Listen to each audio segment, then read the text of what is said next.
I'd like to call the meeting order 7:32. First item on the agenda this evening is the firehouse. Sean, you want to come on up? Yeah, I see it, yeah. Thanks. Well, this way it gets better recorded. And I mean, you're welcome to come up. Once you sign in and just, that way Chris has all this stuff there.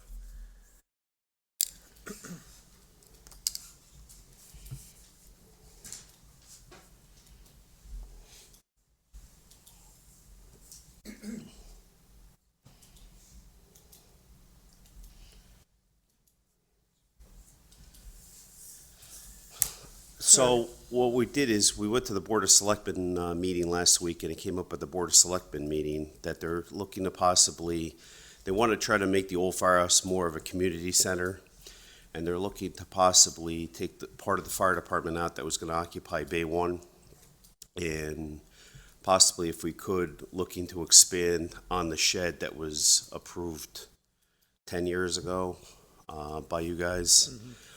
Try to expand onto the shed to move the fire department completely out of the old firehouse and into one facility in the back. So I said we could come here, we could see what you guys recommend, if there's any recommendations, if it's possible, if it's not possible, and at least it gives us a way to move forward or go another way. So basically, we're looking for your input to find out if this is a possibility or your recommendations, how we can move this thing forward. And so we're more looking for you to see what you guys think. What is it exactly that you want to do? It's a storage shed in the back. Yeah, So right now it's 42 by 42. The pad is in the ground, the foundation's in the ground for that. They haven't actually built the structure yet. They were looking to do that this year. To add on to it, I'm assuming you're going to have to go more to the left of the site, but I'll leave that up to you. And it would be more encroaching into wetlands. Either side, no matter which side we go, we're going to be into the wetlands. We're probably looking at, we're probably in the area about a 45 by 45 expansion onto it. 45 by 45 expansion? Yeah, double. the It's size. basically double the size of what's there.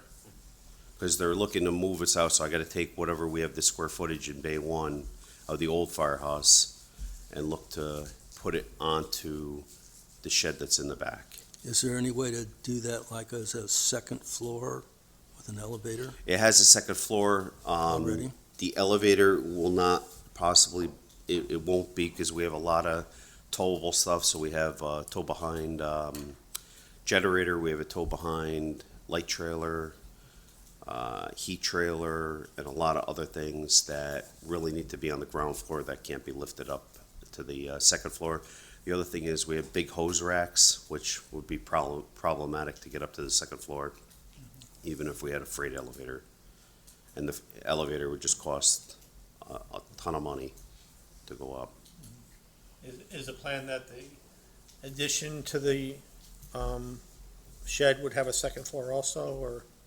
I don't know, we haven't gotten that far. Okay. Honestly, we haven't looked at it that way. Just, and I can't remember from years ago. Yep.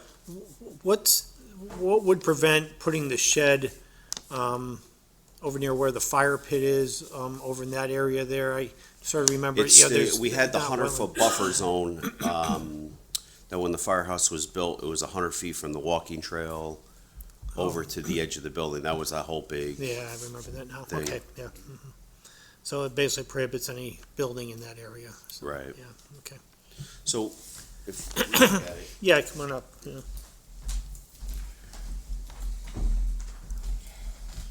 it's right here. So we could put something, I don't know if we could put something, come over like this and over a little bit. This is a curb right here. And then the pad is here. This drops off considerably right in Yeah. this section. So this is more flat, where we actually had to put some fill in anyway when we did this. So it would probably be it'd probably be easier to build in this section where this isn't really wet. It's more, this is really swampy over in this section.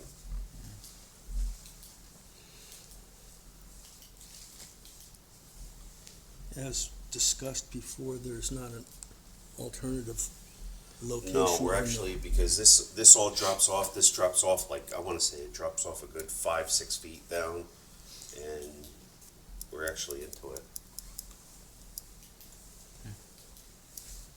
We're kinda limited on, and we were limited 10 years ago when we came for this. Yeah. We're limited, once again, on where we could go. I mean, we could, if you guys would rather come off this side, that's a possibility.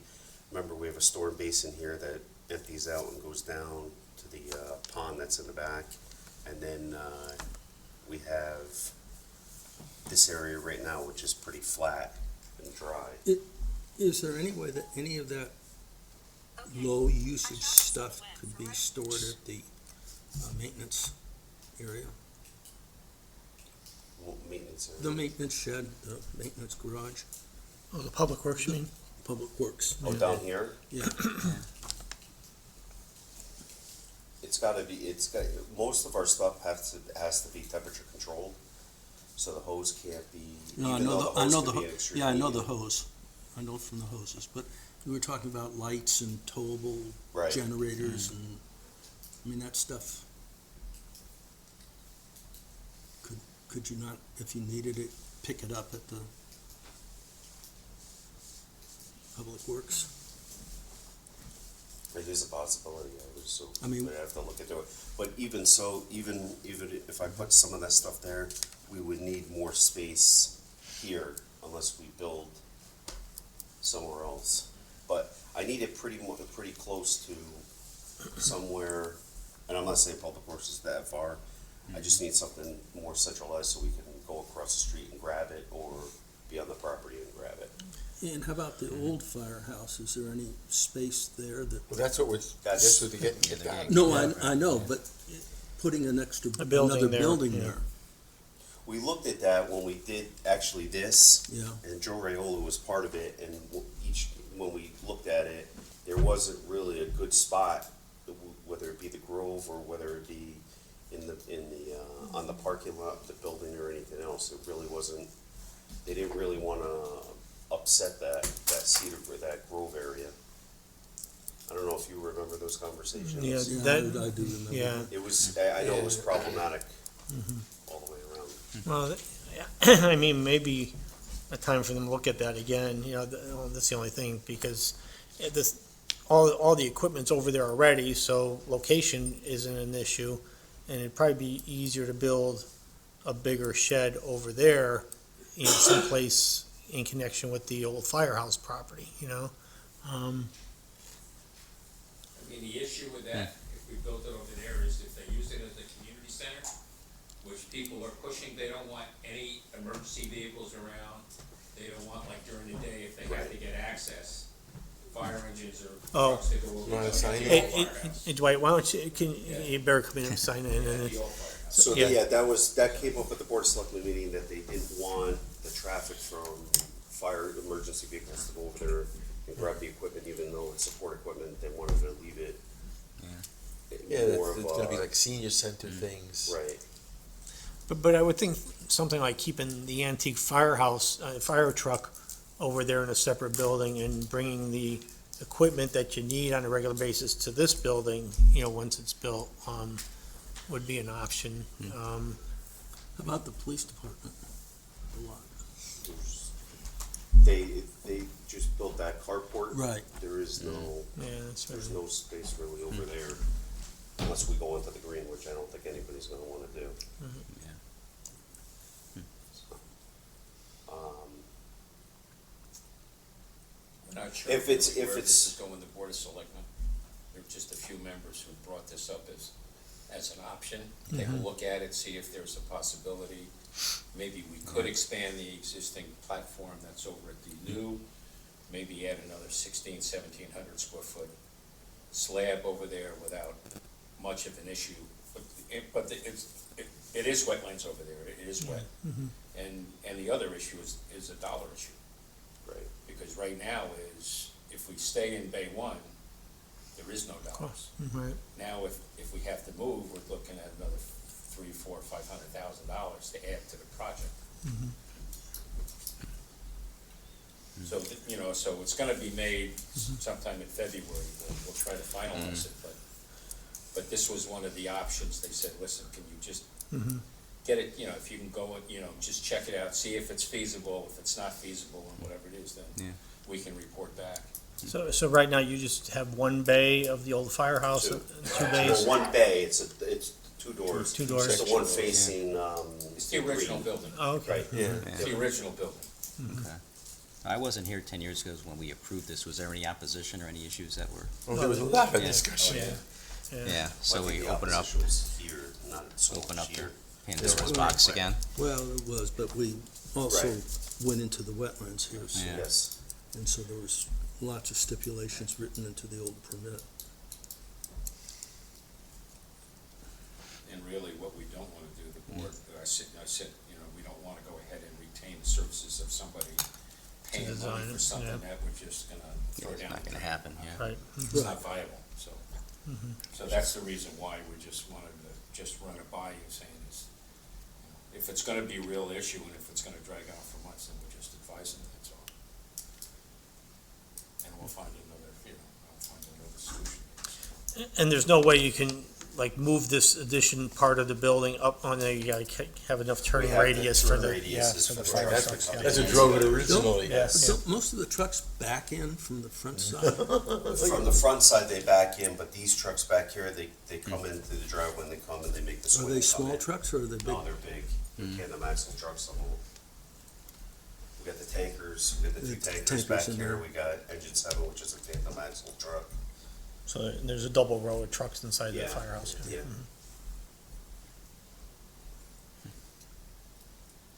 So that's the What's the issue, town- so. What does the town do, what do they use the antique truck for besides, I mean, obviously it's beautiful, it's antique, but Parades, Just parades. parades, it's, it gets out several times a year? It's Yeah, just for that yeah, person, yeah, I haven't yep, seen it. yes. Yep. What parade do we have? I don't remember a parade. I guess, They go to Bethany, Bethany. get the Bethany Prospect. parade, Prospect. Prospect. oh, Get the all right, go all over. right. Yeah, you just did, yeah, though, yeah, a And couple then we months use ago. it for events Yeah. and all that stuff. Sure. Comes out for- Well, maybe we should do a site visit again and look at what's available. Yeah, I mean, it probably would make sense. So you're talking about 45 by 45 or so, roughly? Yeah, Yeah. Which is just doubling it. yeah. So we could probably visualize that by going out there and just taking a look, so. At least look at what. the Yeah, I do know wetlands that this area is much drier than over in this area. Yeah, this And would it's be not more as deep, practical yeah. than that. It's right Yeah. down there. Yeah, no, it wouldn't make any sense to do it this way, No. that's for sure, so. If there is any way of doing it, it would be, you know, this way, so. So Even you, if we came over and maybe even turned it, so we come back here instead of coming all the way out here, and then we have an issue of moving, losing this area and impeding more. Because if we came over more, we'll probably be more in, and then we gotta get rid of this. With this way, if we came over and maybe turned or something, what, that's a possibility. what is this? You said it This was is a a curb curb? right here, and then there's a couple trees, and then the tree line is back in here. So maybe something like a garage in here for the truck and then maybe storage in here or something. Right.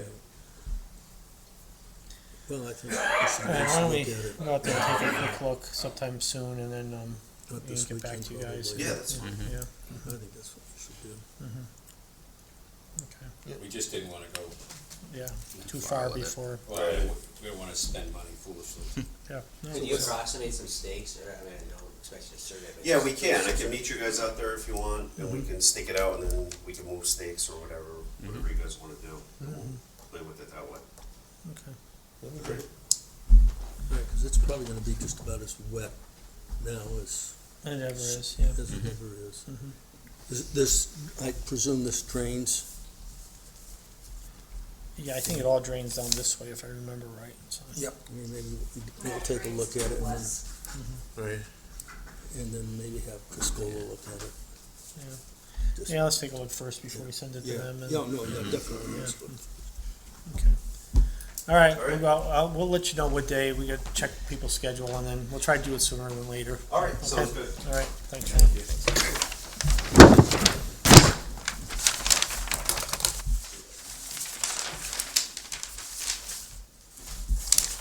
Okay, moving on.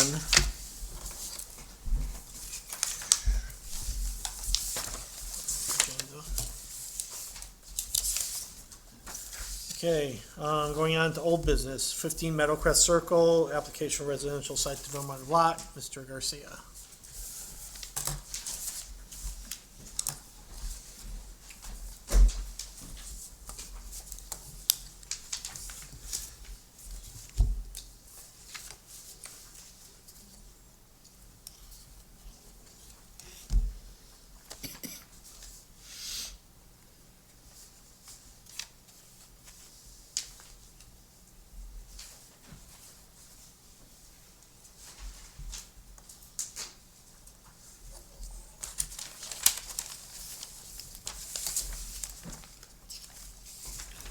Good evening, ladies and gentlemen, happy new year. When we left last time, there were a number of things that you had asked for. The chief among them was to make sure we had all the comments from Jim Preddy resolved, and you had asked whether or not we can swap out a above-ground rain garden for covered detention, which we did. And that's attached. Here's a set of revised plans, and I'll go over the revisions in just a second.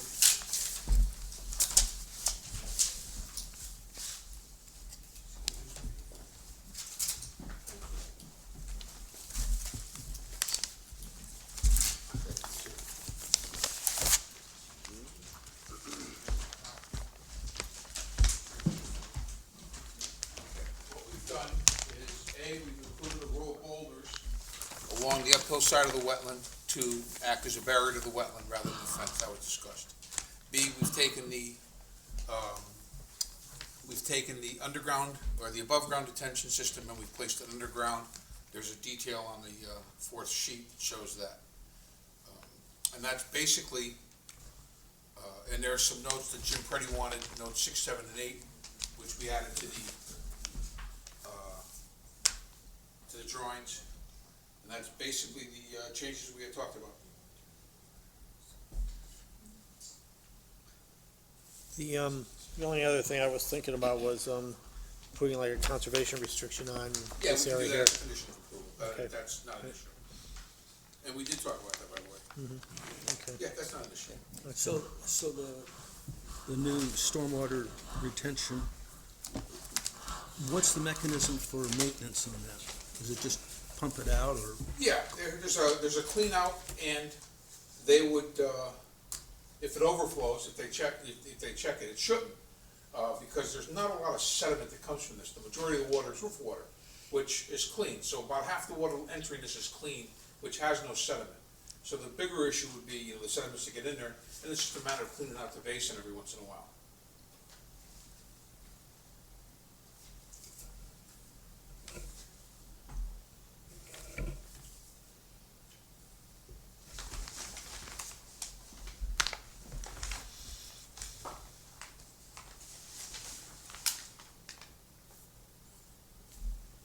And you had QVHD approval already, right? Yes. Yeah. And then, now that, once we're done with your revisions, I would just send this back to them for their records. But nothing's changed in the septic system or the house location. And this is with the garage is underneath, right? That's correct. How does one clean out this sump, or whatever the right term is? In theory, they should only have to clean out the basin leading into it. Yeah, that's what I mean. Yeah, they should only have to, just Well, open it, what just do you- shovel it out. These are, Is it a vacuum? Do you go in with it? no, this isn't like a municipal catch basin. Yeah. There's very little sediment load on this. You may get some sand if somebody sands the driveway, but there's very little sediment load. Most of it you can pull out with a shovel. We're not talking cubic feet of sediment. We're talking half a foot or a cubic foot of sediment. You're not talking a lot. I'm asking what tool you use. Oh, you just shovel with your hand. I mean, this is a small basin. This is not a type CLCV basin.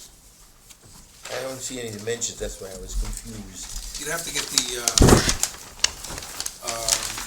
to get the, I score believe sheet you, I for it. just didn't Here, it's right here. Now, I know, that's what I was looking at. Is that grid a foot across, or, it's about 1.5 feet across. okay, then I know what. It's a yard drain. Everything is to scale, Yeah, it's a yard drain. yeah. Has Jim looked at this revision, or, He's got it in his possession. okay. Chris, have we heard back from Jim on, He just got it today. oh, we did? Oh, Yeah, okay. he got it today. Okay. Okay. But it's everything he's asked for. Keep it above the water table, put the notes on the drawing.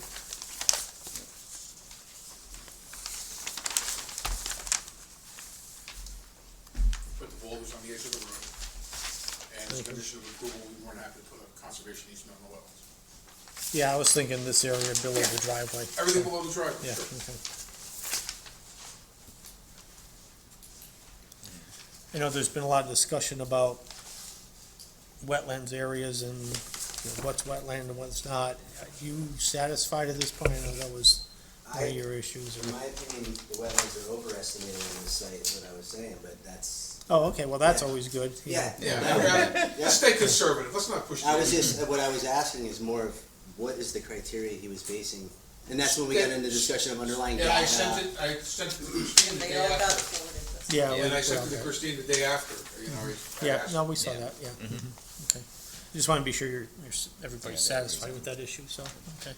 And I think if we restrict this area below the driveway as far as, you know, use of, any other use, then I think that'll protect that whole area down there, so.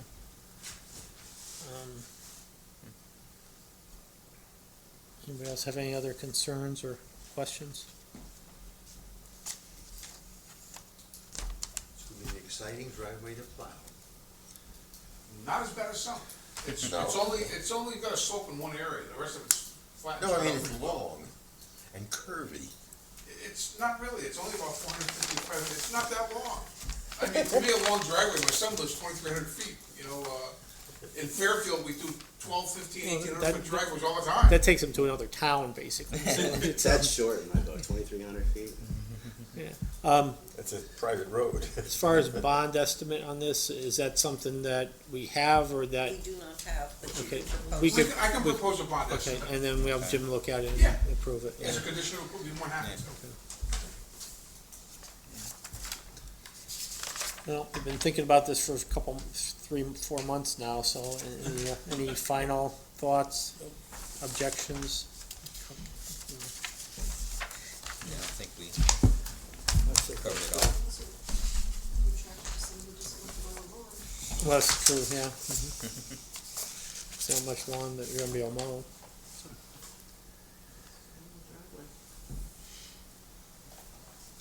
Well, Are the utilities gonna come in overhead, or are they gonna go? Probably underground.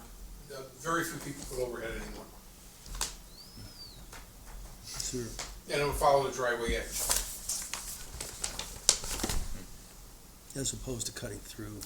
Yeah, no, it would probably, they normally follow the driveway edge and come in on the front corner of the house where it could be read from the street. Or the box, the big junction box be, probably, Well, the phone pole, the pole right here, okay. and there's another pole around the corners right here, so they would decide where it comes in, so you'd have to bring it in and then come up.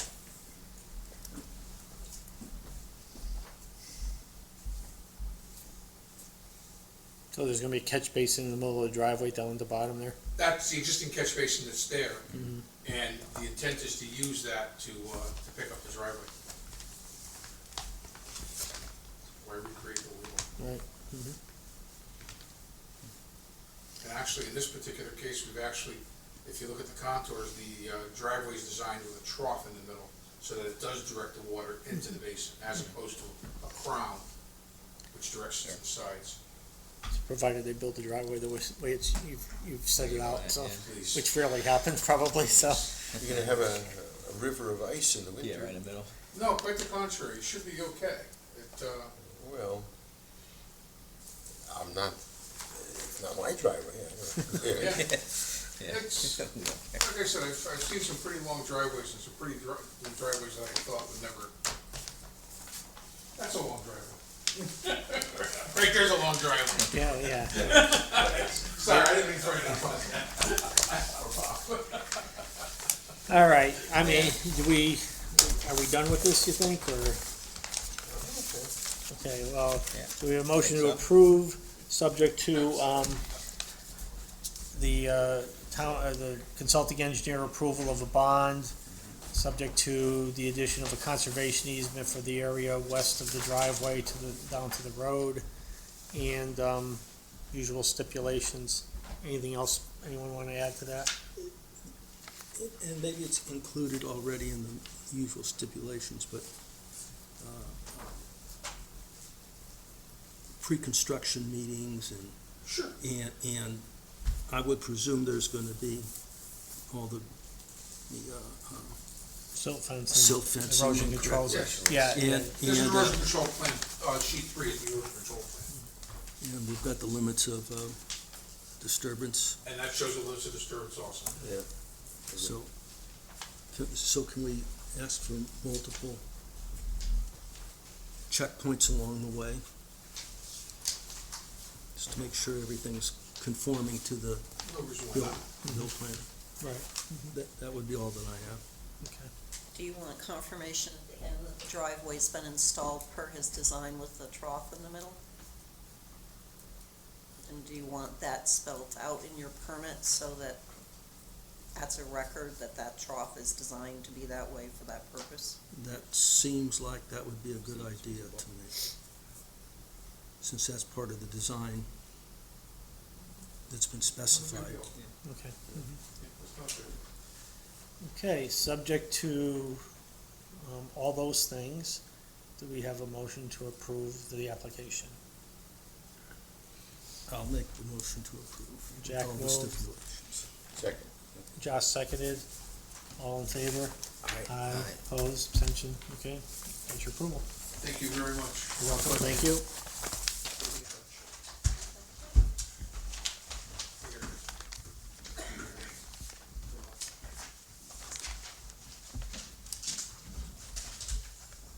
Okay, moving right along. Robert McSherry, 49 Round Hill Road, application for residential site development of lot. Mr. Shepherd. For the record, it's Alan Shepard, professional engineer and partner in the firm of Nowakowski, Obima, Chow & Kane, 415 Shelton, Connecticut.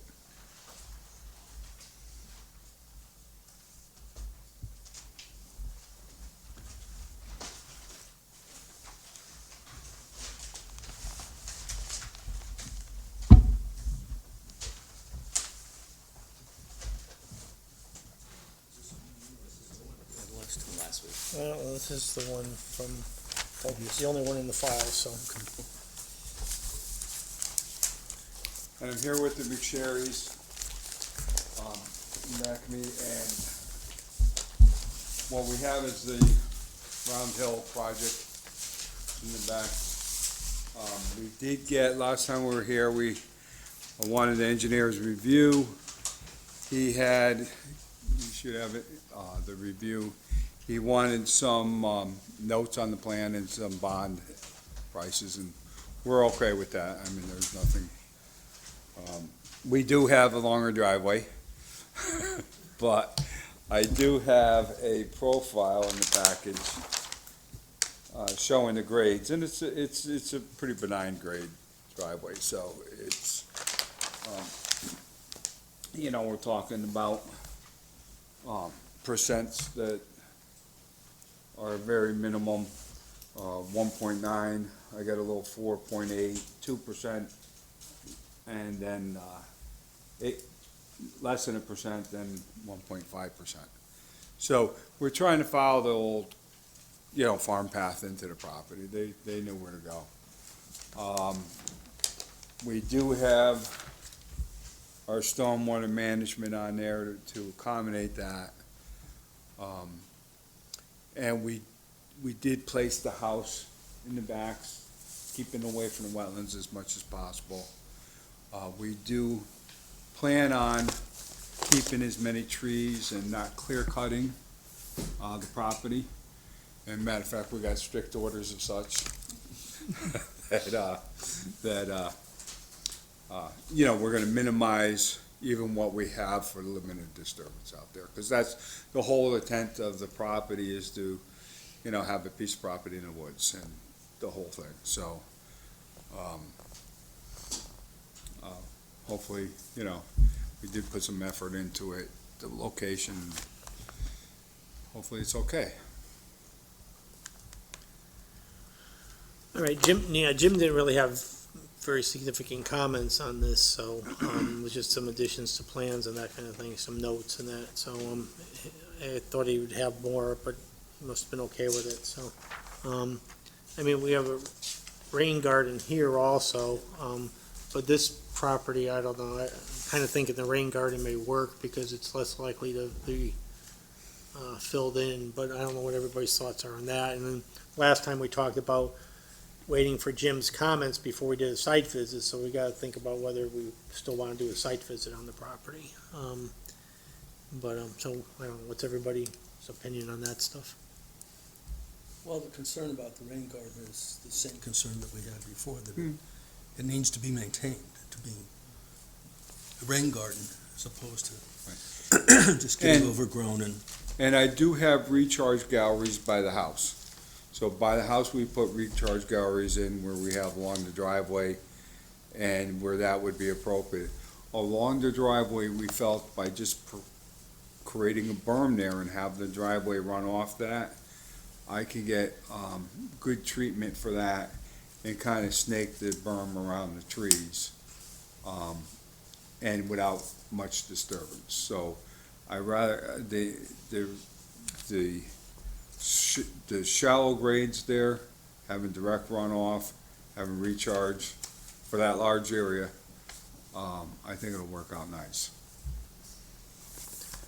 So the drainage, just so I understand it, is that where it says like 56 linear feet, et cetera, on your plan here? Yeah, is it right that's there? around the house, where we Yeah. got some disturbance already, and otherwise I'd have to, we'd have a lot of galleries, I'd have to dig up the land and put the galleries in, disturb the trees, where I can create this berm, shallow berm, it's not a big berm, and have the driveway run off to it.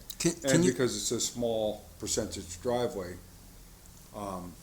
and I did do the drainage calcs and everything, and we have 2 flow spreaders coming out of it, mimics the flows that are out there right now. We put some thought into it, and that's what we came up with. And Can you show us or at least show me where the berms are that you're talking Yep. about?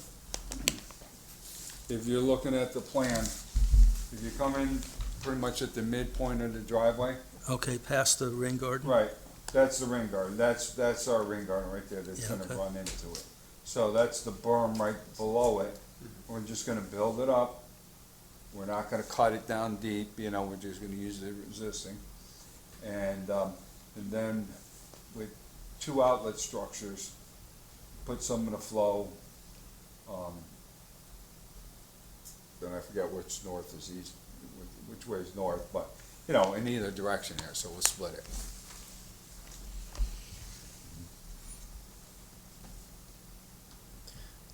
There's no development on the lot next door, I don't see how there could be, No, but there's yeah, no development okay. on this. So, all right.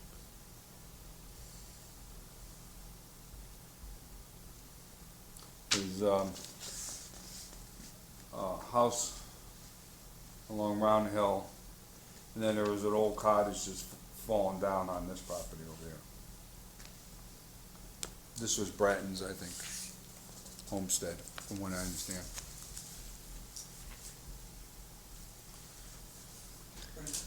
Yes. Thank you.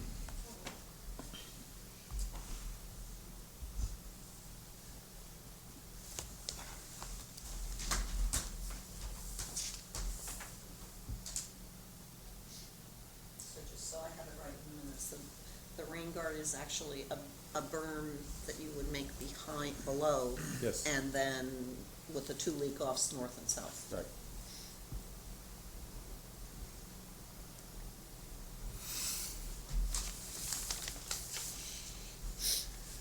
Well, I guess the first question is, do we want to do a site visit?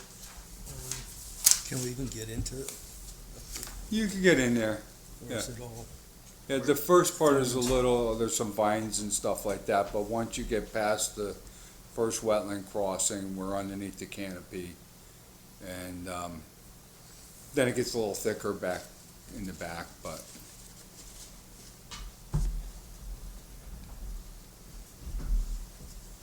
What's everybody's thought on that?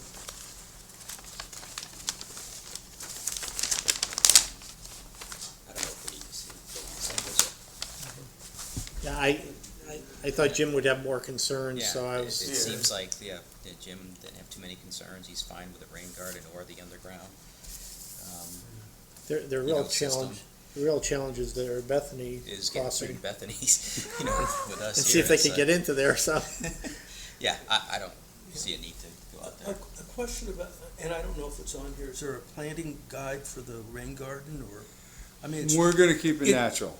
And that's why I have the clients here. What they want is to go through the woods in a natural setting. And we talked about that, we had discussions about it. So if we try to plant that, I gotta cut down the canopy so you can get some light in there. Yeah, I mean, I don't know what that area looks like. We have a canopy now, so our whole intent is to drive underneath the canopy. If we open it up to try to plant it, and I even told them, I said, it would be a waste to plant it unless we get some sunlight in there because they're underneath the trees. We wanna keep the trees, we wanna keep the canopy, and just keep it what it is right now. It's nice the way it is right now. It's like, old farmland overgrown. And we're just gonna put this little 2-foot berm in there, snake it through the woods. So and, basically, this is just gonna collect, water's gonna drain into it. Water's gonna drain into it. A lot of it's gonna go down in the ground, because we're not gonna disturb the soil. And then we have the leak-offs on either side. in case it So, gets too hot. on this particular case, not that, sometimes we plant these, as you know, they're landscape features. The McSherrys are not that type of people. They want it country, they don't want it over landscaped. Is that correct? Just a wooded driveway up to the back to our property, just, nothing, the least maintenance as possible is what we're looking for. Just almost like a wooded road up to our house, just quiet, peaceful, not a lot of maintenance, not a lot of lawn on the side, as little as possible.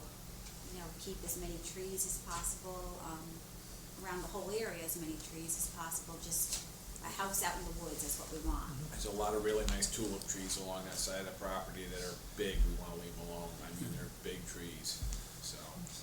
So we did work out that plan with the McSherrys. Okay. Same question as before, is, because there's a lot of drainage and mechanics and stuff going in here. Can that be reviewed during the build process so that it's? That's what he's got a project engineer for. So his project engineer, you can require that he certify that what's being done as it's developed is in accordance, and then you can have a final review by Jim Preedy when it's done. Okay. So if we But can in the put that interim, into the- you can do it. Yeah. Okay. We put a lot of thought into this piece, it's quite a piece to develop, but Yeah. as we all know in Woodbridge, where are you gonna find land out in the woods? Yeah.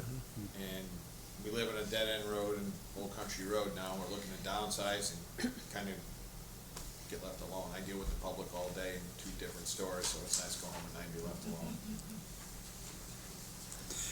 All right. I mean, I don't really think we need a site visit either. Yeah. I think like I said, Bethany is the challenging part, not us. And the challenging part's gonna be the mechanics of making all the drainage work, which you're not gonna see anyway. Yeah, they have a competent engineer, I'm sure they'll fill that out, so.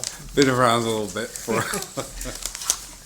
Wouldn't be fun if it wasn't hard, right? All right, so, Then do we have a motion to approve the application subject to, a bond calculation that's acceptable to the consulting engineer and the wetlands enforcement officer? And, the usual stipulations, which include construction monitoring, basically, and a final, sign off by the project engineer that the project's been completed in accordance with the plans. Anything else anybody wants to add to that? No, just the usual, we'll take the silt fencing and Yeah. limits of disturbance. Service, yeah, that's all in our usual steps. All right, then we have a motion to approve with those conditions. I'll make that motion. Dave approved, I'll second. Jack seconded, all in favor? Aye. Opposed, abstentions? That's Thank you. approval, 5-0. Good luck. Good luck. Now we're gonna get in through another town, so, you know. Can't promise you anything there. Yeah, I know. Thank you. Yeah, have a good night. Night. All right.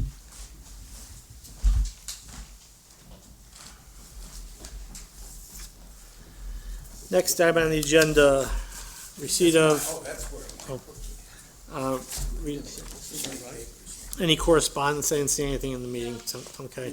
Enforcement officer report, anything going on that we need to know about? No, I've been doing more zoning than you guys, sorry. That's okay, we don't like problems, we don't, Haven't seen any, but now I'll be out in the field if these start, I'll be out doing stuff, so. Any progress with 220 C1? Andy just came on board as our building official, so he's gonna go out there, and we've been watching it, and they've been cleaning it up, so he and I are gonna schedule a joint inspection to go out, so we can look at it at the same time and whatnot, but we've been watching, and they've at least been cleaning, so that's, I think we still have to see plantings redone out in the back, but we'll yeah, get it's there. gonna be hard to tell what's there and what's not right now, so. Yeah, so, I See mean, what this starts spring, growing. at least we'll be able to see if anything's sprouting and if there's any old, name tags on anything and whatnot. Just but- out of curiosity, since I drive by there almost every day, I mean, every morning, it seems like there's 6, 8, 10 vehicles that are there that disappear during the day and reappear at night. It's like there's a business being run out of there. Well, we can check. You'll have to put on your zoning hat for that one, so. Yeah, I'll put on my zoning hat for that one. Did Terry leave you all his hats so you could wear the different ones at He different did times? leave hats, but we're giving them back tomorrow, Tracy. Oh, okay, all right, I wouldn't feel comfortable wearing his hats. I know, I have my own hats to wear. I'll check it out. okay. I mean, the first thing, quite honestly, that we do with that is we look to see what's registered to the site, and then we try to go by and see what's there in the evening, and then if they're there in the morning, so do they stay there during the day, or do they? No, usually in the daytime when I've gone by, they're gone. And then, So they're there at night and then they disappear? Well, there's less at night, but they're back more at night. I agree with your there's more than, periodic absence Yeah. and presence. Yeah. In the there's lots of comings and goings. Let me- yeah. That single family has a lot of vehicles. We have some families that have lots of vehicles, so Yeah, the no, first thing we natural. do is we check and see what's on the tax rolls, and then we go from there. But there's not supposed to be anybody living there. Well, that's the whole issue too. There's several Second issues. point, yeah. Maybe including the But dog, that's from the building I'll allow inspector, the that's dog. not from me. All right, thanks. okay, site visit for the firehouse, what's everybody's thought schedule? I mean, we could all go out there separately, it would probably make more sense to go out there together at some point, because we could see what, we could meet with Sean and just go over things.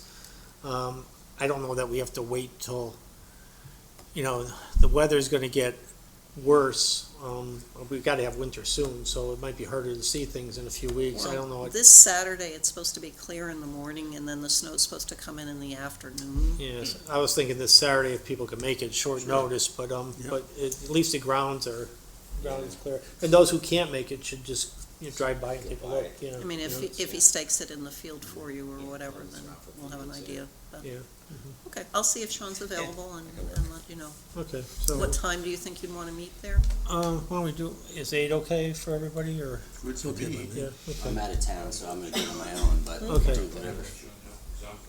We'll have Sean just put stakes at what they're Yeah. thinking the corners are, and then we could talk about it after that, so, okay? So, so whoever can make it, we'll just meet at the firehouse at 8, and then, and go from And there. Dwight said he's going to check with Sean and he'll confirm with me. Yeah, make sure they. Oh, yeah, I mean, if for some reason Sean can't be there, I mean, we could do something else, but this is probably better earlier than later, so, okay. Okay, I'm not sure, but if I can't, I'll swing by myself, Okay, but all I've right. tried. I'm just not sure yet. okay, all right. So, let's see what else, approval of minutes. I read them online. Online, well, you said comments. I did send them to you. I know, I like all the online stuff this last month, it was nice. Yeah, I went through it, I was I fine just with couldn't it. see making a packet. You know, I was looking for something wrong too, but I couldn't find anything, but, anybody find anything I'll wrong? have to trip you up and put something in Yeah, I there. know, you gotta do it on purpose. You gotta plant something there, Chris, to be sure we're reading it, so. Oh, Tense. I read them on spelling. Oh, okay, no, Barry moved to approve the minutes. Do we have a second? Yeah. Second, anyone? Right, Jack? second. Oh, Yeah, somebody did. Right. Jack seconded, all in favor? Aye. Aye. Opposed, abstentions, we're all set with those. And, It's good. okay, all right, thanks. All right, you got reception here. Just something about like the field verification, to go back over kind of what we were talking about previously. You know, a couple of things. I forget the gentleman's name that did the mitigation project on the Hemlock Hollow site. Remember the clear cut that we had a restoration project done, and there was a gentleman that he was responsible for the planting scheme, and We hired David Lord, yeah. David Lord. Now, is he available for retainer for field verification of wetlands or something? If you, yeah, I mean, that's why we used him. Typically, if an application comes in and you want to have somebody double check something, we use Chris Golo for engineering, and we can use someone like David Lord to go out and do that aspect of it. Okay, Yep. well, I wasn't sure if we had like a set guy that we just used. We've all the used time. him, I mean, we'd used somebody else in the past, but we hadn't been able to reach him, so we used, You know, just for your own, that plan, I mean, I've seen a lot of restoration projects. The one that was done in Hemlock Hollow is really well done. You know, in fact, I think it's probably a better wetland than was previously there. And it's rare that happens, so I'm happy with that guy's work, if he's able to be retained. And if we could set up he some likes sort to of. be hired. Yeah, no, if we could set up some sort of fee schedule for him, I don't know, that's. yeah, it's but probably on an ad typically- hoc basis. It's in yeah, a- based on- What happens Well, no, is, but what I'm saying is that usually there's a fee associated with field verification, and it's kind of a set price, depending upon how big the site is. well, he would give us an estimate, and then Okay. the way your regulations are set up, once he gives us that estimate, then I forward to the applicant 1.5 times that amount, and then they give me a check for that. And then that way, it's not paid out of the taxpayers' money, it's paid out of the applicant's money, Okay. and that's how we do it, Okay. painless. And then to go back to data collection, I saw the email chain back and forth from John Paul and his soil scientist. And I appreciate maybe the fact that he didn't collect soil logs, but I'm still a little unclear on exactly, you've been here a long time, you've never seen soil logs, because the way I read the regs, it talks about, you know, inclusion of that data. So that's why I was, you know, I went back through the regs and just, as an applicant, how would I view these regs? And, you know, for example, you know, it states here in 7.5D that an application shall include the following information in writing on maps or in drawings: the geographical location of land which is subject to the proposed activity, that's usually always included, but description of the land sufficient in detail to allow identification of inland wetlands. And so typically, that's the soils report where they delineate where the wetland soils are versus upland soils, and they'll identify the different types of upland soils with the appropriate nomenclature. And Well, that's that's what the way it's always been. Well, that to me, when I read that, I read field delineation of soils, not, They do go out in the field. They take the samples and then they flag it in the field, and then they put that on their report. what I'm asking for, I guess, is the supporting documentary evidence for that. So the description of the land in sufficient detail to allow identification of inland wetlands, that is more than just looking at the USDA maps, it's a description of the soils. They wouldn't be looking at the USDA maps. They'd be going out in the field with an auger, taking samples, reading that profile, matching it against the wetland soils book, and based on that relationship, they would be placing their wetland flags out in the field. And then the project engineer comes along with his survey crew, and where those flags have been marked out in the field, based on what the soil scientist has seen, they then take those, point settings, however they do it, and then translate that onto the actual site map. So we've seen when the commission in years past has gone out and determined that they weren't comfortable with where the wetland flagging was shown. I think the worst one we saw was where it actually moved like almost 100 feet from where it was shown, and there was a lot that was thought to be a lot, but ended up not being a lot because of that shift in the wetland soil. So that's how they've done it, yeah. I agree with the process. What I'm saying is that if we were gonna, what was the gentleman's Lord, you said? David Lord. If I was paid to go verify somebody else's line, Mhm. what I would want to see is what is his supporting evidence for his line. So what I did in the past, and if the rest of this subsection D stipulates not only identification of soils, but a description of wetland vegetation, which I didn't see in his report at all. See, what you do is you go to a specific point, you look at the vegetation. Is it predominantly hydrophytic or upland? If it's more than 50% hydrophytic vegetation, then you have the presence of hydrophytic vegetation. Then you document the soils, you log it at 24 inches. If you have mottles or glen within the first 12, you have hydric soils. If you have the presence of surface hydrology, water stain leaves, nipple marks on the soil, staining of the soil, then you have the 3 criteria that we call a regulated wetland. What I would do is I would provide data sheets with a certain location on the map. So data sheet, field location 1A would be my upland location. It would provide hydrophytic data. It would provide the vegetation that I saw and any presence of hydrology. And then I would show my 1B, which is my wetland soil data sheet, which would show. I've never seen anybody do a review like that, and I've been doing this since 1978. They go out in the field, they look at where it's marked out in the field, and then they do their own soils review while they're out there. And then they come back and tell us they concur with where it's been plotted, or they say no. Okay. And then Well, I mean, you as a commission or board or agency get to determine which expert it is that you choose to believe. And if you think you need a third opinion, you can ask for a third opinion.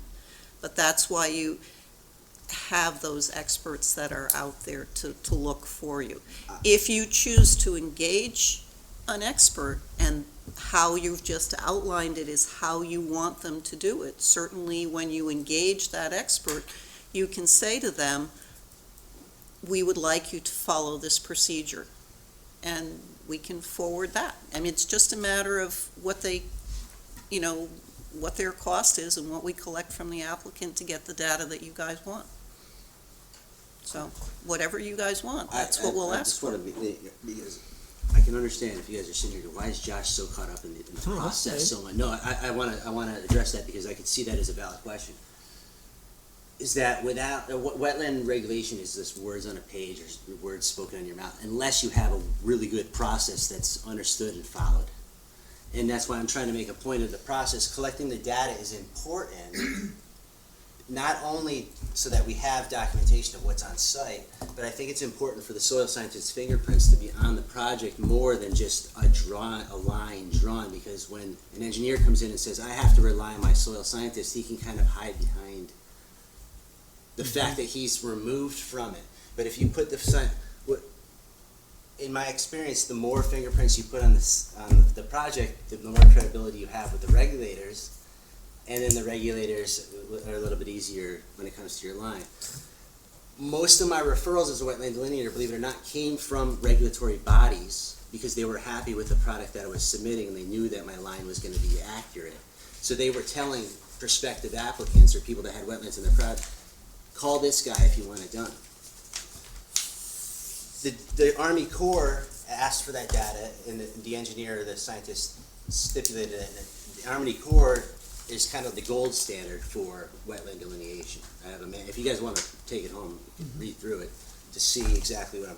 But when you go in the field, it isn't just plug a hole in the ground and go, okay, and then I'll find my line. You collect data because you never know who you're going to have to present it to. The rules may change. The site might sit for 10 years, and the regulation changes. When you collect the data, you collect it. So that's my only thing is that if he's going to go out there, a log showing hydrophytic vegetation in percentages, basically what 7.5D says. Sufficient detail to allow the identification of inland wetlands is describing the soils, saying why you call this a wetland, why you call that an upland. A description of the wetland vegetation. I think this is kind of vaguely worded also. So my other question. It comes from the state. It's a state model regulation. It was written by DEP. Is that where the last revision came from? Was that a state revision that was adopted? They're always clearly from the state. We don't change them. So the town itself has never had a revision to their own wetlands regulations? The wetlands regulations, when first adopted, were based on the model that came from the state. All right. Periodically, the state sends out updates Right. when legislative changes have been made, and then they tell you what changes need to be made based on what legislative changes have happened. So then the town But adopts those. the basic wetland document hasn't ever changed. The definitions haven't changed. The things that they've added in there have been, more recently, one of the things that was added was the upland review area, because originally, a long time ago, there used to be a buffer. And then the towns are independent in terms of what their upland review area is. In Woodbridge, you have 100 feet. In Bethany, they have 150. Other towns have less. It depends on what the town, is looking at and whatnot. But by and large, all the towns are using that model regulation. The state used to have a much larger staff of wetland advisors who were up there. They used to have 5 people. Now they're down to 1. And when you send your regulations up, when you go to modify them, the statute says you have to send them to them, and you send them to them, and then you get a receipt back from them that they've received what you're doing, but they don't have the personnel to review them anymore. Mhm. So But- just as a question, Mhm. as to Josh's comment relative to the process and the detail, I would imagine that there's times that will make sense to use that, because it's a really difficult area. And if we chose to specify to a third party that we wanted to go through that, this is the process, these are the steps, can we do that without it being specified in our regulations specifically? Like the delineation. I'm not an the- attorney and I don't play one. Yeah. After Josh had his discussion at the last meeting, I went online to CAUSE, which is the Connecticut Association of Wetland Scientists, just to see, did they have specific things that, how they did it? And they're very vague. They don't really say anything.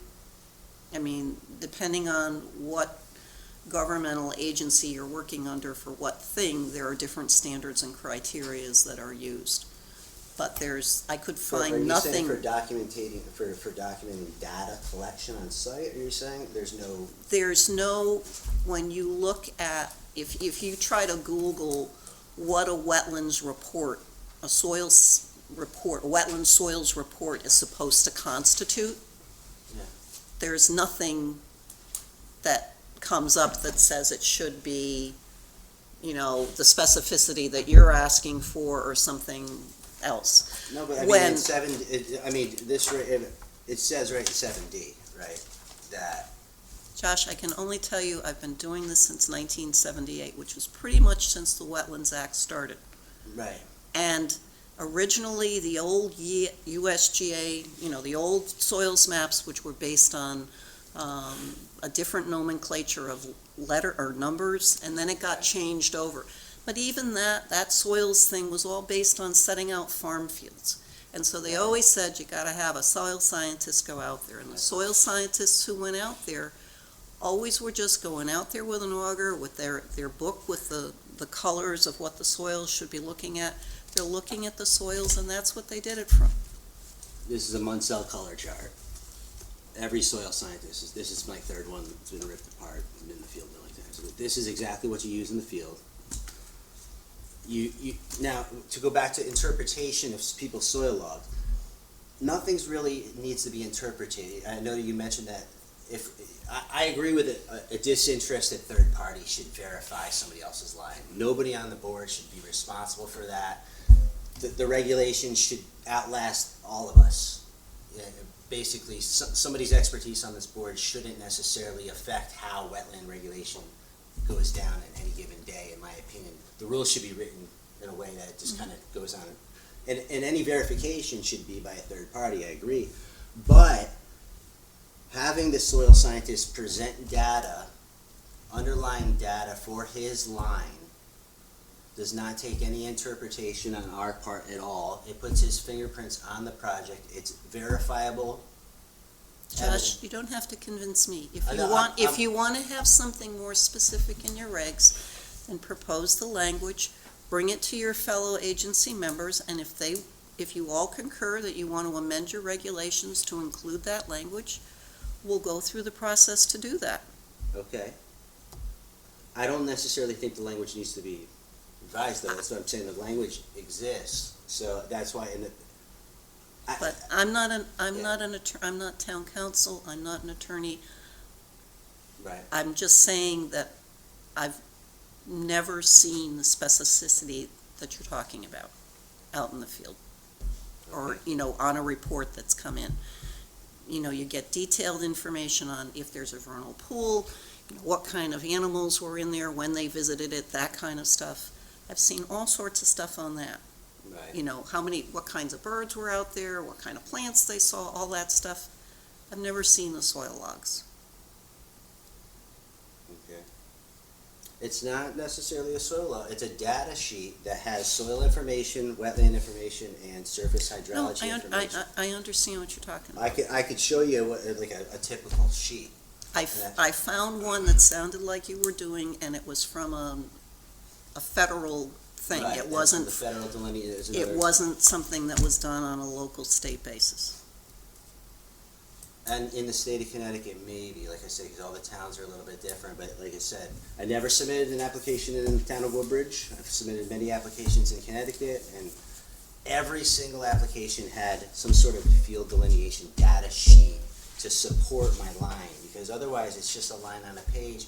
And if you're gonna go verify it, you're gonna go out, if somebody has, this is where I collected this soils data, it's been surveyed, then you go to that spot and you verify his soils data. Soils aren't gonna change over 6 weeks, and you say, okay, his soil log is exactly the way I see it.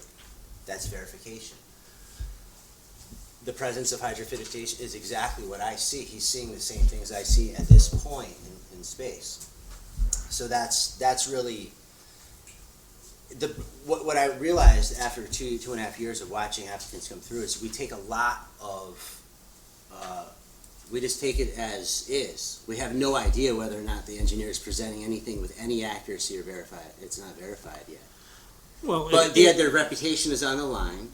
right. But when they didn't do the delineation, or their survey crew might have spotted an area that was potentially a wetland, and then a guy went out later and did, that happens all the time, by the way, I just have to say.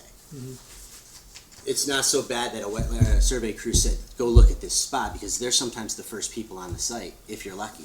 But a lot of times we go out there and take a look also, and we've been doing this, quite a while, where you kind of get to recognize, the characteristics of a wetland area. So we, when you're walking through it, you can, I don't know, I'm fairly comfortable with most of the applications and how they've defined the wetlands areas over the years. So I It's just the tight sites that I think I Oh, agree yeah, with yeah. you, and when you're doing a disturbance on a lawn, it's different than deforestation Right. of 106 Seymour Mhm. Road. When it's almost like to the foot, the line is at 1 foot X, Y, or Z, the project's kiboshed in a Mhm. way. So those are the ones. I don't think every single thing needs field verification. Mhm. And maybe we could come up with a way of a scheme of where does it actually trigger it? And maybe it's more of a subjective thing as a body, but new construction on forested sites, in my opinion, it deserves a second look, Mhm. you know? And you should have had this one rechecked, Which one? the one you just approved. To me, there was no wetlands on that site, to be honest with you. Been They, out they there were and just there- off the board, they, No, what I'm saying is that, like you said, you have to have the 3 criteria for a regulated way, or you're using the drainage swale criteria. I'm not gonna go there. No, but I'm just saying, on 106 Seymour, I see wetland acreage grossly underestimated. On the Meadowcrest site, I wasn't talking about Meadowcrest, you went out and looked at that one, I'm talking about the one on Round Hill. Round Hill. right. Well, I didn't, what was your question again? Maybe I misunderstood what you're saying. You didn't go look at that one, Right. and you accepted, this whole board accepted what was shown on that site plan. Well, the major disturbance, the reason why, and that, in my opinion, that I'm okay with, is the major disturbance is in a completely different town. So, there's a wetland crossing, and then we're reviewing the upland review area, as far as, right?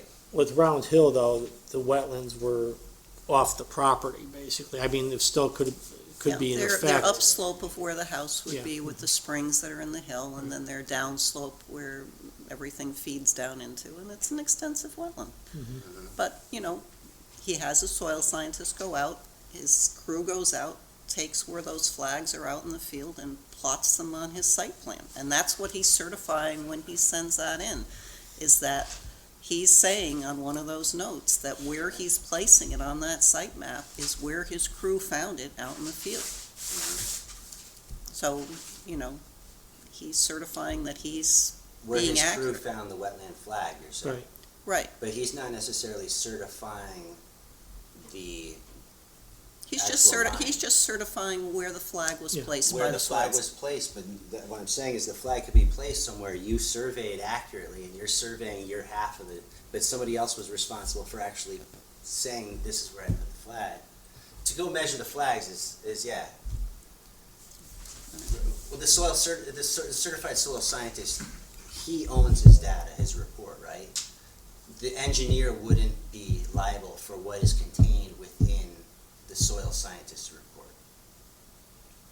No, Because Okay. he's not a soil scientist. So the verifiability of the soil scientist is in certain circumstances, we have to know whether or not that line is accurate, right? And if you have questions on that, then you can engage your own specialist to go out there and check it. Does anybody have a problem with the presentation of the data used to present a line? Is there, do you feel like that's too arduous, or do you feel like it's Until you brought it up, I didn't. until I mean, I've been looking at them, and largely, when we go out, it looks like the flags are in places that I would expect them to be. I don't Right, know, right, you know, beyond that. I mean, it's, if we were to send somebody out there, what would we expect, how would we expect him to come back and say, oh, I looked at the line, it looks great?